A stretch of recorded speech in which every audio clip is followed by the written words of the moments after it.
네, 오늘은 좀 전에 읽은 마가복음 10장 32절에서 45절의 말씀을 가지고 음행한 창녀가 되지 말라 하는 제목으로 같이 은혜를 나누겠습니다. 하나님은 사랑이십니다. 그리고 이것은 성경의 최고의 계시입니다. 다른 모든 것은 다 이 안에 포함되어 있는 것입니다.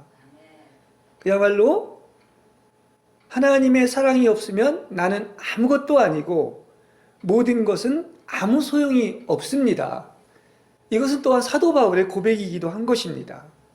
그런데 기이한 것은 죄인인 사람이 구주가 필요하고 구원이 반드시 필요해야 함에도 불구하고 하나님이 죄인을 구원하시려고 먼저 구주인 그리스도를 예비하셨다는 사실인 것입니다.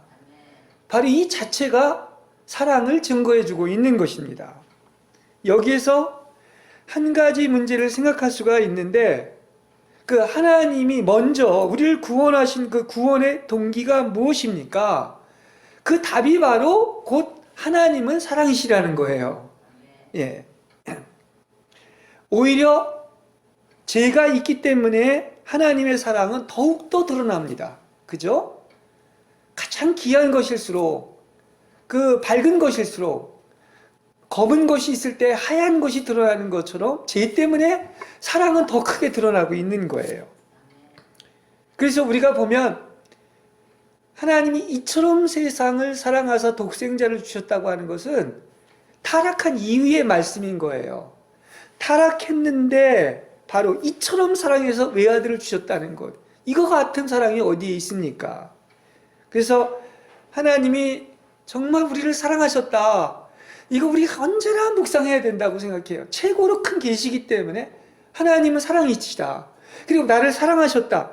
그래서 이걸 정말 우리가 믿을 수 있다면은 우리는 가만히 있지 못할 겁니다. 아마 길거리에 뛰쳐나가가지고 하나님은 사랑이시다. 하나님은 나를 이처럼 사랑하셨다고 외치게 될 것입니다. 그렇죠? 예. 그러므로 사랑은 영원한 것이며 사람의 죄와 공적과 책임과도 무관한 것이고, 그냥 하나님이 먼저 그냥 무조건적으로 선포하시고 나를 사랑하시고 나를 구원하시고, 그래서 하나님은 사랑 말고는 없는 거예요. 그렇습니다. 분명히 우리가 알아야 될 사실은 하나님은 절대로 사람을 미워하거나 벌하지 않습니다. 예, 성경을 한번 읽어보세요. 근데 사람들의 관념은 자꾸 하나님이 사람을 사랑하지 않는다고 이렇게 생각하는 거예요. 겉만 보고서. 예. 하지만 여러분이 정말로 하나님의 사랑을 체험한다면은 하나님이야말로 나를 사랑하시고, 또 가장 중요한 사실은 누가 아닌 여러분을 하나님이 가장 원하시고 얻기를 원한다는 사실을 아시기를 바랍니다. 나 하나를 얻기 위해서 그렇게 하신 거예요. 예. 근데 반대로 사람들은 어떻게 생각하느냐 하면 사람이 하나님을 사랑치 않는 것이고 하나님을 원치 않는 거예요. 정 거꾸로 됐어요. 반대예요. 그래서 제가 기이하다고 한 거야. 정작 필요한 것은 우리인데, 그래서 하나님은 사랑이시다는 이 말은 하나님 보고 사랑치 말라는 게 가장 어려운 일인 거예요. 그죠? 이것은 방법도 없고 불가능한 일인 것입니다. 하나님은 미워할 수 있는 분이 아닙니다. 사랑밖에 없는 분이에요. 예. 하나님이 사랑을 확실히 보여주고 있는 것은 성경 전체의 얘기인데, 이제 사순절을 맞이하여 그 중에 하나님은 사랑이시다 하면서 그걸 보여주신 그 말씀 중에 하나가 로마서 5장 8절에서 9절입니다. 여러분 잘 알지만 이렇게 얘기하죠. 우리가 아직 죄인 되었을 때 그리스도께서 우리를 위하여 죽으심으로 하나님께서 우리에게 대한 자기의 사랑을 확증했다. 확실히 보여줬다고 얘기를 합니다. 그래서 그 피를 인하여 핏값으로 우리를 얻으시고 값없이 의롭다 하심을 얻었은즉, 이 말은 피가 바로 또한 사랑을 보여준 증거인 거예요. 그죠? 예. 왜냐? 나를 위해서 피를 대신 흘리시고 피값을 치렀기 때문에 그런 것입니다. 그런 사랑이 어디 있습니까? 그래서 거기 계속 읽어보면은 우리가 거역하고 죄인되고 원수 되었을 때 보여준 이 사랑은 모든 지식을 초월해서 우리가 이해할 수 없기 때문에 하나님의 신비인 거예요. 그렇게 사랑이 깊은 겁니다. 예. 그래서 분명히 오늘 제가 얘기할 수 있지만 우리를 구원한 이유고 유일한 동기와 한 가지 것이 있다고 한다면은 그것은 바로 조건 없는 하나님의 사랑 때문이라는 거예요. 그러니까 이걸 우리는 알아야 돼요. 제일 1순위로 하나님이 나를 이처럼 사랑하셨다. 이것만 한 가지만 알기를 바랍니다. 그렇습니다.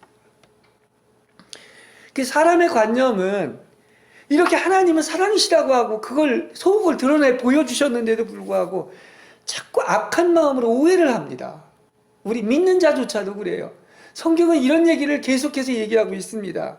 특히 뭐를 오해하느냐면 아까 그랬잖아요. 사랑이 가장 극명하게 확증된 것이 십자가라고 그랬죠. 근데 자꾸 십자가를 오해들을 하는 거예요. 그래서 많은 사람들은 십자가를 어리석다고 하고 또 십자가 얘기하면 비위에 거슬리고 그죠? 이게 왜 그러냐고 하면 자기 기준 때문에 그런 거예요. 자기를 사랑하는 기준에서 십자가가 비위에 거슬리는 거야. 그리고 어리석은 거야. 이건 내 속에 탐욕이 있기 때문에 사랑을 내 욕망을 이루어주는 것을 사랑이라고 착각하고 있기 때문에 그런 겁니다. 그건 진짜 사랑이 아니에요. 그건 그렇게 된다면 지옥 보내는 거죠. 근데 이 마귀는 바로 이걸 활용해가지고 그냥 사람들 호감이나 살려고 하는 이런 변질된 복음을 전하고 있는 거예요. 그 제대로 된 복음은 십자가에 그 사랑이 있다는 것을 전해야 되는 것이죠. 그렇습니다. 네.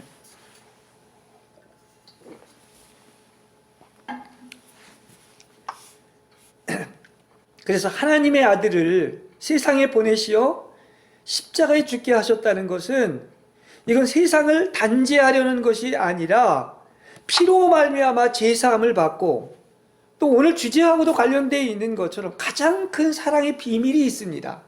그러면 보혈은 우리의 죄를 완전히 깨끗하게 도말한 것이고 값없이 또 더 큰 비밀이 있다면 아들을 직접 여러분에게 주신 겁니다. 이 말은 무슨 얘기냐고 하면 여러분과 완전히 한 몸 되게 한다는 얘기예요. 그래서 사랑 중에 최고의 사랑은 바로 뭐다? 한 몸 되는 것입니다. 이 비밀이 크다고 그랬어요. 그죠?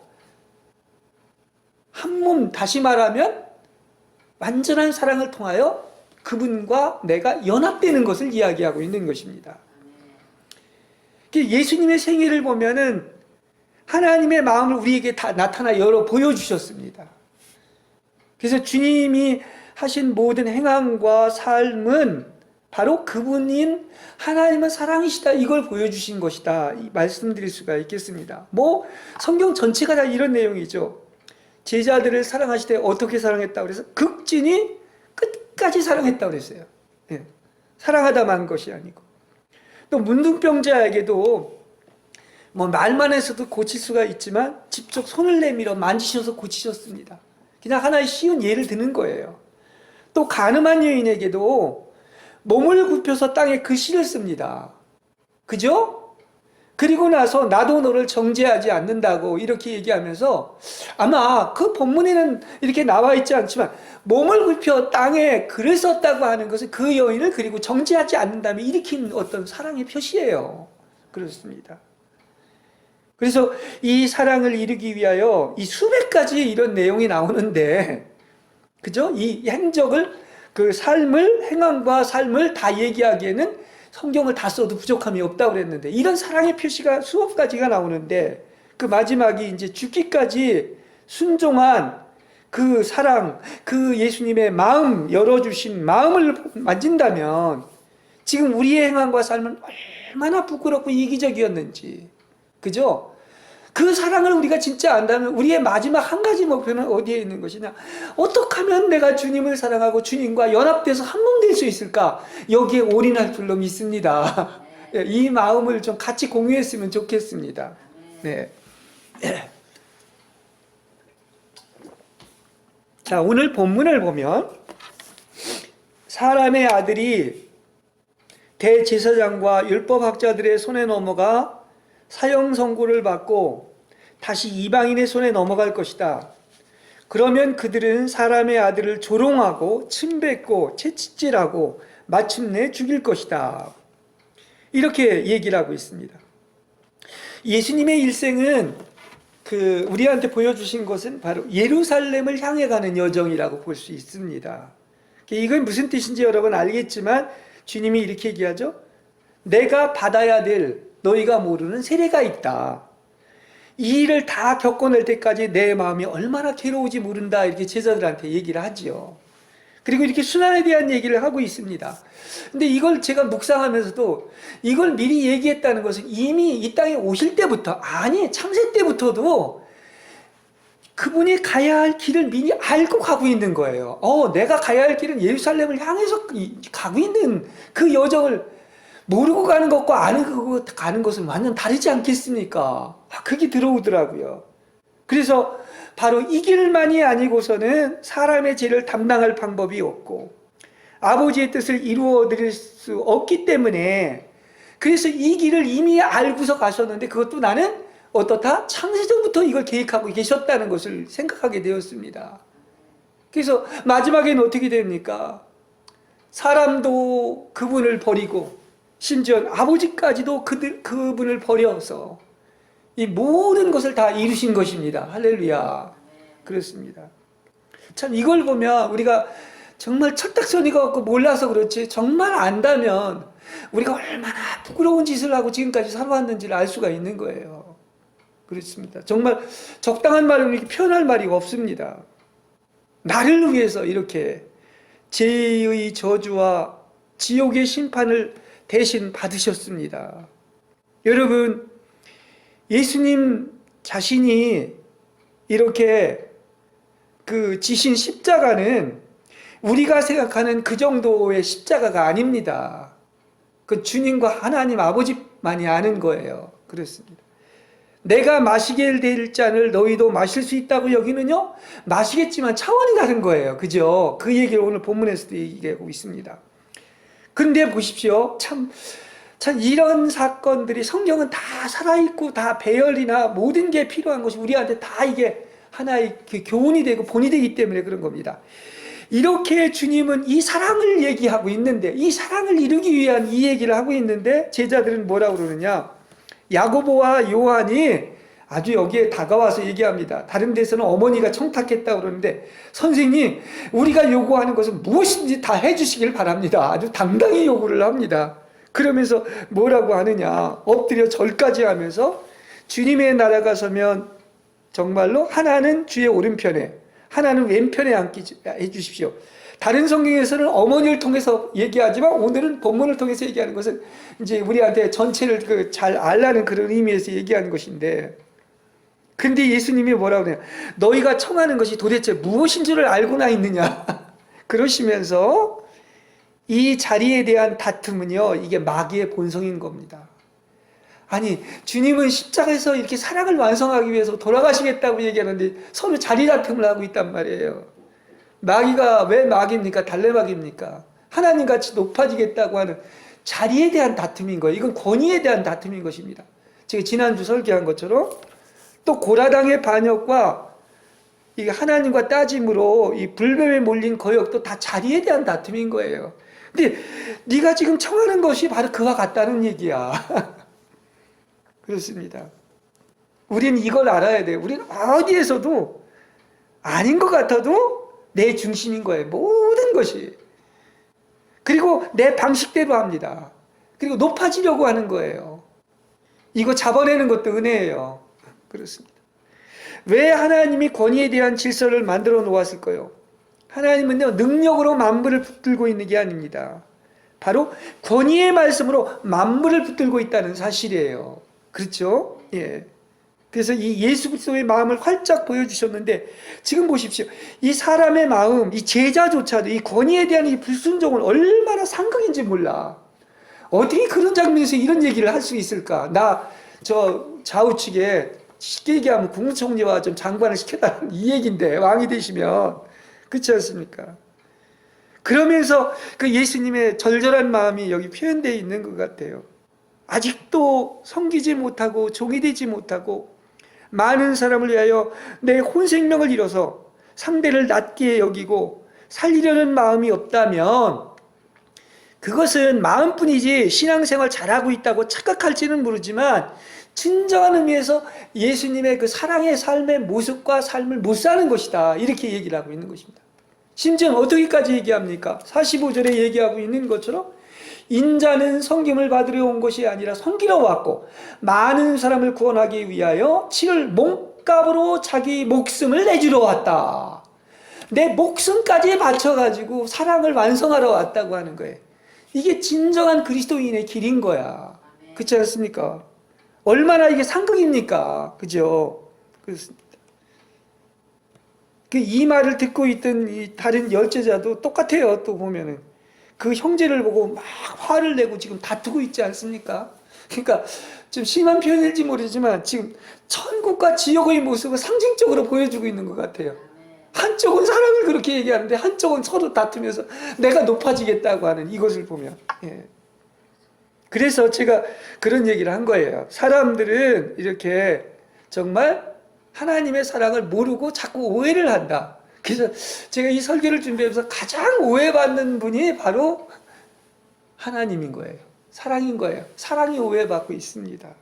그렇습니다. 사람들이 하나님의 사랑을 오해하지 않는 사람이 없어요. 그래서 사랑을 언제 알게 되냐? 그분을 보고서야, 진정 만나고서야, 아, 하나님은 사랑이었구나.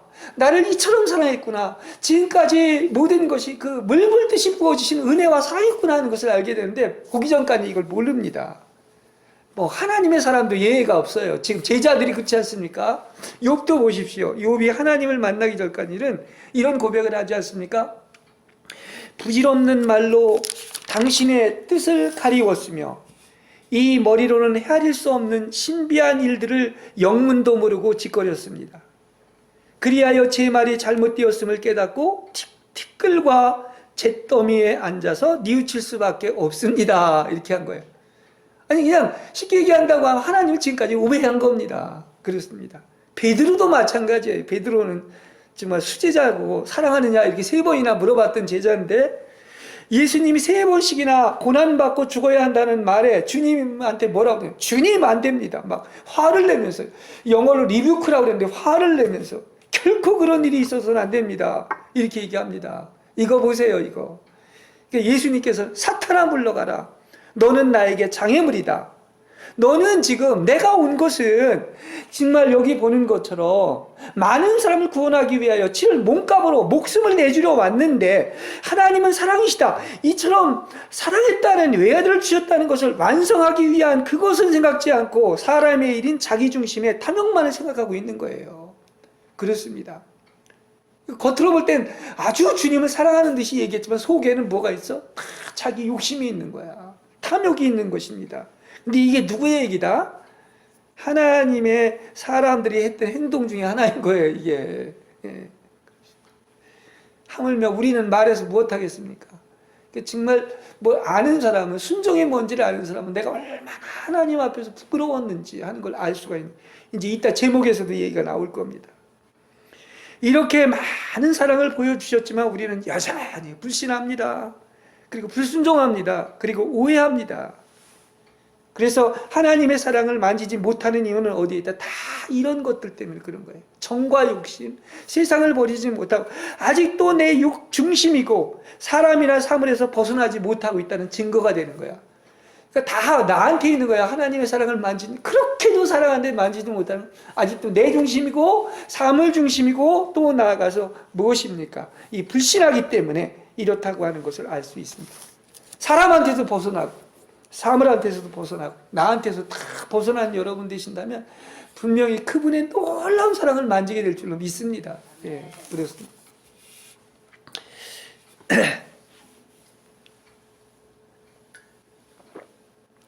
성경에 그런 말이 있죠.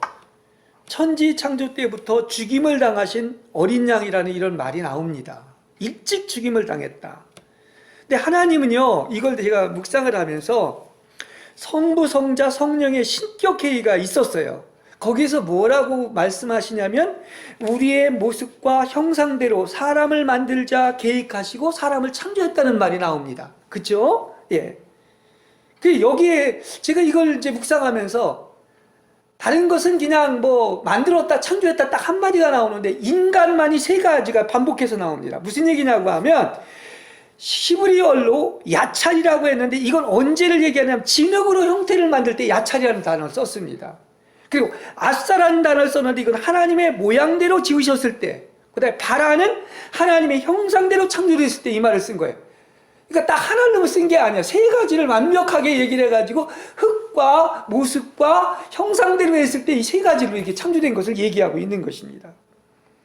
그래서 사람을 창조하겠다고 결정하신 일은 영원 과거의 일이고 창세 때부터 이미 어린 양이 되셨다고 하는 것은 이게 바로 아까 얘기한 것처럼 정말 구원하기 위하여 치를 몸값으로 자기 목숨을 내주러 오셨던 것처럼 완벽한 사랑을 우리에게 보여주고 있는 거야. 그게 어린 양 아닙니까? 그죠? 예, 창세전에 죽임을 당하신 어린 양이죠. 그래서 사람을 지으신 자체가 사랑이고 또 어린 양이 지셨다는 것은 창세로부터 궁극적으로는 기어코 끝까지 사랑하셔서 우리 모두를 하나님의 아들들이 되게 하기 위한 거예요. 벌써 이렇게 사랑이 창조 때부터, 아니 창세 전부터 계획되고 이렇게 또 어떤 것입니까? 이루어지고 있다는 사실을 알 수가 있는 것입니다. 그렇습니다. 그래서 예수님이 순환에 대한 예고를 하고 십자가에서 이루실 일을 말씀할 때마다 하늘에서 음성이 들리잖아요. 이는 내 사랑하는, 내 기뻐하는 아들이다. 내 사랑하는 아들이다. 이것은 이미 보좌의 신격회의에서 이 사랑을 약속한 겁니다. 그렇게까지 우리는 볼 수 있어야 돼요. 그래서 보십시오. 한번 그토록 내 사랑하는 아들을 십자가에 못 박은 아버지의 마음은 어떠했을까요? 이게 예수님이 이 땅에 오셨을 때가 아니라니까요. 이미 창세 전에 또 나아가서 창세 때 어린 양으로 이렇게 이야기가 되고 있는 걸 보면은 아버지도 이미 알고 계신 거예요. 또 예수님은 어떠하겠습니까? 다 알면서도 아버지께 이 약속을 하고 또 끊임없이 사랑을 몸으로 삶으로 보여주셨고 또 비아 돌로로저라고 해서 그 길을 가신 그 예수님의 마음을 우리가 만진다면 우리 모두는 얼마나 철저하게 죽어야 되고 그리스도의 사랑으로 살아야 하는지를 보여주고 있는 거예요. 예. 몇 사람이 과연 그리스도의 사랑을 가지고 살까요? 대부분이 지 마음 사랑한다고 말은 하지만 정말 우리는 그리스도의 사랑으로만 살아야 되는 것인데 그 사랑이 있을 때 그 사랑으로만 사라지는 것입니다. 그래서 제가 오늘은 좀 분명하게 강하게 좀 얘기를 할 게 있는데 여러분 정상적인 그리스도인이 무엇인지 분명히 여러분에게 알려드리겠습니다. 그것은 예수님이 살았던 그 모습이에요. 예수님의 행함과 삶이 바로 본이 됐다는 얘기죠. 그 사랑을 그렇게 보여주셨잖아요. 네. 이 기준이 사람에게 있는 게 아니라 누구한테 있느냐? 하나님께 있는 거야. 그래서 옛사람과 육체와 자아가 처리되지 않는 한 새 사람으로 창조될 수가 없는 것입니다. 예. 그토록 하나님이 질투할 정도로 나를 사랑하는 하나님이신데 우리에게 말입니다. 어떤 죄나 어떤 정욕이나 이 마귀가 준 죄와 죄들이 붙어 있다고 하면 절대로 하나님과 하나 될 수가 없잖아요. 사랑을 할 수가 없지 않겠습니까? 그렇죠. 어떻게 빛과 어둠이 함께 할 수 있고 사탄과 하나님이 함께 할 수가 있는 것입니까? 근데 이제 잘 들어보시기 바랍니다. 이따가. 그런데 죄를 얘기를 하면서 특히 죄 중에서 그 음행의 죄는 밖에 드러난 밖에 있는 죄가 아니라 안에 있는 죄라고 얘기를 하고 있어요. 몸에다 진 죄라고 얘기하는데 몸에 짓는 죄로서 이것은 창녀와 한몸됐다고 얘기를 하고 있어요. 그렇습니다. 그럼 이게 무슨 얘기냐? 고린도전서 5장 17절에 보면 주와 합하는 자는 주님과 뭐라 그랬습니까? 한 영이라고 그랬어요. 또 다시 말한다면 주님과 한 몸이 되고 하나로 연합된 겁니다. 우린 주와 연합된 자들이에요. 그렇죠? 그럼 이건 역설적으로 반대는 이거 끔찍하다는 얘기예요. 그렇습니다. 그렇죠? 그래서 하나님은 우리와 그 사랑을 이루시려고 하나님이 아닌 모든 것들을 다 없애버리시는 것입니다. 그렇게 사랑하는 거예요. 그럼 여러분 잘 들으세요. 음행한 창녀가 누굽니까? 왜 제목을 제가 이렇게 얘기했느냐면 음행한 창녀가 되지 말라고 하는 것은 바로 우리가 음행한 창녀였다는 사실이에요. 무슨 얘기냐? 우리는 그리스도 말고 그분과 연합되는 거 말고는 딴 거 되지 말아야 되는데 남편이 너무나 많았던 거야. 다시 말한다면 수가상 우물가의 여인뿐만이 아니라 딴 거 생각한 게 다 남편 말고 외도한 것을 이야기하고 있는 것입니다. 우리는 얼마나 많은 죄를 범했고 우상을 숭배했고 내가 하나님의 자리를 차지했고 부끄러운 과거를 가지고 있는지 몰라요. 근데 이걸 음행한 창녀라고 생각을 못하고 있는 거예요, 사람들이. 그리고도 내가 한 짓이 음행한 창녀가 한 것인지를 모르고 있다는 사실이에요. 이게요, 그냥 얘기가 아니라 성경에 근거한 얘기를 다 얘기해주고 있는 것입니다. 구약 얘기가 대부분 이 얘기야. 에레미야 3장에 보면은 그러할지라도 가령 사람이 그 아내를 버리고 그가 타인의 아내가 된다고 하자. 그러면 본 남편이 다시 받겠느냐? 그리하면 그 땅이 더러워지지 않겠느냐? 그러면서 결론은 뭐라고 얘기하고 있느냐면 네가 그 많은 무리와 행음을 하였지만은 내게로 돌아오라는 거예요. 도대체 이걸 어떻게 표현할 수? 이게 하나님의 사랑을 보여주고 있는 얘기인 것입니다. 혹시 그들은 잊을지라도 그야말로 어머니가 그런 표현도 있죠. 자기 자식을 잊지 못한다. 그죠? 예, 자기가 낳은 자식을 그런 것처럼 혹시 너희들은 잊을지라도 하나님은 절대로 우리를 얻지 못하면 즐거워할 수가 없다는 얘기예요. 이렇게 사랑을 보여주고 있는 거야.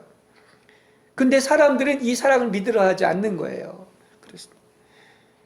그리스도께서는 유월절 어린 양으로 피 흘려 희생되셨으므로 여러분은 조금도 사악과 음행이라는 묵은 누를 가지고 유월절을 지내지 말라고 그랬습니다. 여기 음행이라는 표현이 여기도 또 있어요. 그리스도 아닌 것들이 다 음행인 거예요. 여기서 얘기하는 것은. 그래서 순결과 진실이라는 누룩 없는 빵을 가지고 유월절을 지내라는 얘기예요. 그 순결과 진실이 뭡니까? 그렇죠. 오직 그리스도 한 분 이해는 다른 것에 대해서 눈치를 한번 둔 것이 간음인 거예요. 그렇습니다. 우리는 얼마나 깨끗하고 순결해야 하는지 모릅니다. 여러분, 주와 합한다는 한 영이라고 그랬고 주님과 연합됐다고 그랬잖아요. 주님과 결혼한 사이라고 그랬잖아요. 이게 한 몸 된 비밀인데 여러분의 몸인 성전에 성령만 계셔야지 다른 것이 있다면 이게 바로 음행의 죄를 범하는 거예요. 제 얘기가 맞습니까? 안 맞습니까? 성경 전체를 볼 줄 알아야 돼요. 그렇습니다.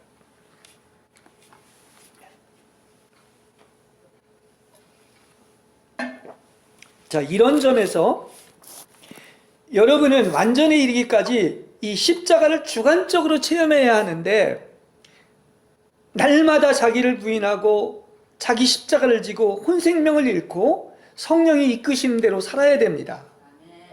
그래서 여기에서 이 모든 초점은 다 어디에 있느냐? 죽음의 표시가 혼에 있는 거야. 나의 옛사람에게 있는 거예요. 자아에게 있는 것입니다. 그렇죠? 그래서 다시는 혼으로 하여금 다시 말한다면 내가 살지 않고 그리스도로만 살아야 된다는 거예요. 이게 정상인 거예요.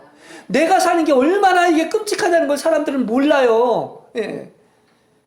그러나 여기까지도 아직도 혼적인 활동에 평형적인 것에 불과합니다. 이제 뭐를 나가느냐? 이제 생명 얘기입니다. 무슨 얘기냐고 하면 이제 연합, 한 몸 되는 거, 하나 되는 얘기예요. 이제 더 깊은 곳으로 나가야 하는데 우리 속에는 그리스도의 부활 생명이 있는 거예요. 그분이 우리 안에 계신 것입니다. 사시는 것입니다. 그렇죠? 그러나 이 생명, 이 놀라운 생명이 왜 이렇게 적게 표현되느냐고 하면 우리의 혼이 죽지 않고 껍질에 감싸여져 있어가지고 이 하나님의 그 놀라운 생명이 밖으로 흘러나와 해방되지 못하고 다른 사람들에게 공급되지 못하기 때문인 것입니다. 그래서 하나님은 그 너무나 우리를 사랑하시기 때문에 질투할 정도로 사랑하시기 때문에 고되고 고통스러운 길을 걷도록 엄격하게 대하지 않을 수가 없는 겁니다. 너와 나 아까 결혼하자. 난 너를 원한다. 근데 그게 딴 게 있으면 안 되죠. 자꾸 딴짓하면 안 되잖아요. 그죠? 그래서 하나님께서 우리를 어떻게 인도하실지 모르지만 그분은 필히 그분이 원하시는 지점으로 인도하실 것입니다. 다 뭐 때문에? 사랑하기 때문에. 한 몸을 이루시려고. 그래서 하나님은 분초마다 나를 다루시고 고통과 흑암의 체험을 통하여 천연적인 능력과 생명의 근원인 환도뼈를 치시고 걸림돌이 되는 것이 있다면 심지어 재물과 건강과 생명까지도 박탈하셔서 더 이상은 자신을 신뢰하지 못하게 하는 거예요. 자신을 신뢰하는 게 어떻게 보면 창녀입니다. 그 마귀가 붙어 있는 거 아니에요? 죄의 성분인. 그렇지 않습니까? 그래서 이제는 하나님의 그분의 뜻만 표현하기만 해도 즉시 반응하고 순종하고 따르는 단계로 이끄시는 것입니다. 이게 이제 소위 말해서 종의 영인 거예요. 그냥 완전 신뢰. 아니, 결혼을 하면은 누구를 따른다면 순종하는 거 아닙니까? 그 순종, 예? 아내는 남편한테 순종하라고 그랬잖아요. 그 말은 무슨, 다 맡기는 거야. 하나도 자기 뜻이 없는 거야. 그죠? 그분을 신뢰하고 순종하는 거 아니겠습니까? 근데 많은 사람들이요, 이 신앙생활을 하면서 아직도 내 마음대로 할 수 있다고 생각한다면 그건 하나님의 다루심의 손길을 전혀 모르는 거야. 순종의 의미를 모르는 거예요. 그리고 그렇게 될 수도 없습니다. 한번 마음대로 살아보세요, 되나? 예? 작은 밟힐 뿐입니다. 그렇습니다. 참된 하나님의 종은 항상 이런 무능함을 체험할 때가 많은 거예요. 정말 사랑하는 사람은 그렇죠. 너무 사랑하기 때문에요. 마음대로 살 수가 없는 것입니다. 근데 아직도 그렇다고 하면 뭔가 아무것도 모르는 사람이야. 예. 왜 우리에게 이런 체험이 반드시 필요한 것입니까? 스스로 무엇을 하려고 할 때는 하나님은 또 다루실 것이고 마음에 어떤 고통을 당할 것을 알기 때문에 무서워서 못하는 거예요. 겁나서. 그렇지 않습니까? 이게 하나님과의 우리의 사랑의 관계 속에서 일어나는 비밀이에요. 그래서 이 진기의 손길을 알게 되고 이 일은 우리 안에서 참되게 세워질 때 놀랍게도 새로운 창조이 된 부활의 경지에 들어갈 줄로 믿습니다. 이거 하려고 그 놀라운 생명으로 연합돼서 살게 하려고 하는 것이지요.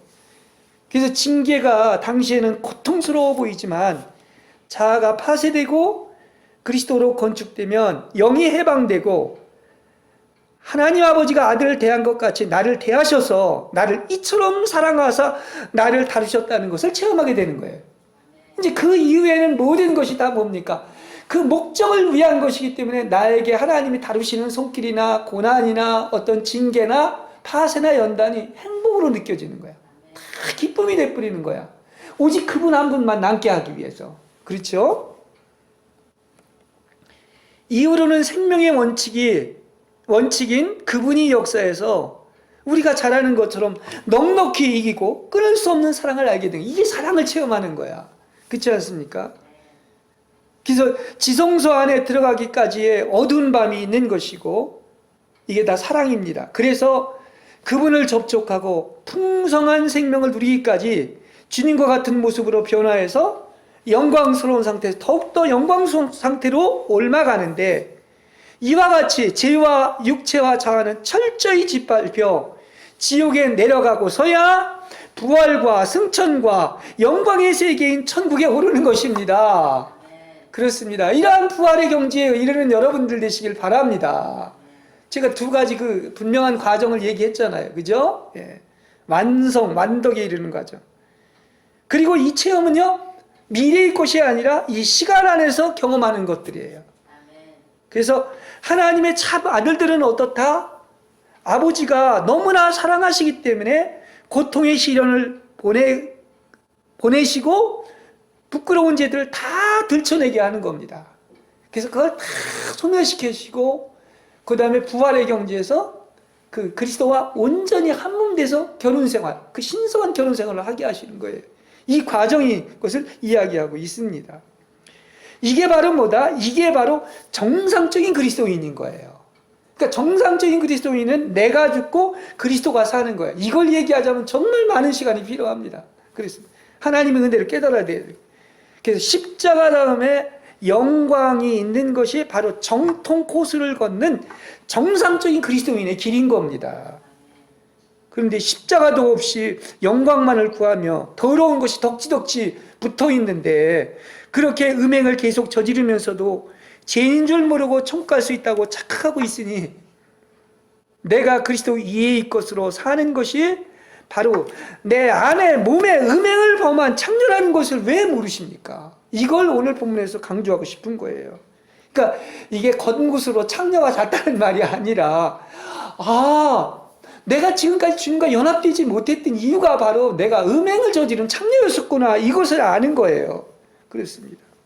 사람들은 이게 순전하고 귀한 나드 옥합을 주님께 부은 마리아의 얘기를 이제 그 한몸된 연합된 대명사로 알고 있는데 사람들은 그걸 다 허비라고 그랬습니다. 어리석다고. 그러나 마리아는 어떻습니까? 그 보이지 않는 그 몸에 범하는 죄인, 음행을 다 버린 겁니다. 그죠? 예. 그리고 오직 하나님의 사랑을 듣고 보고 실제로 목격하고 손으로 만져서 어떻습니까? 예수님과 한몸된 여인인 거예요. 그러니까 자기 시집갈 것을 다 누구한테 바친 거야? 주님께 바쳐서 순전한 나도 향유옥합을 다 주님께 드린 거 아니겠습니까?